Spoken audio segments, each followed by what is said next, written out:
still in our camp spot at Flaming Gorge. You can see Minnie found herself a stick.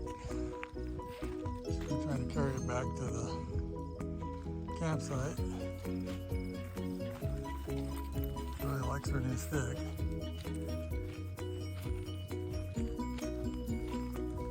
Can you get up on it? There it is. Yeah. That's not ours. Come on. There's a trailer sitting right there.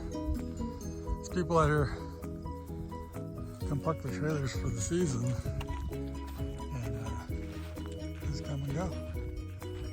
There's one over there across the creek there, river, whatever. It's part of the lake, one of the arms. The trailer's been there since before we got here.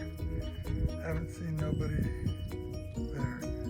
Somebody came to look at it the other day and just left it alone.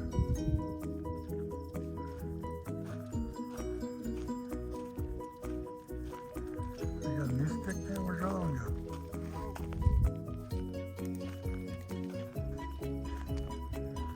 Morning, or is it noon? Roadie's Roadhouse. We're at Dutch John Resort. Fishing goods. There's their big old fish hook over here. It's a nice little picnic area. We got something to eat, sat out here in the shade.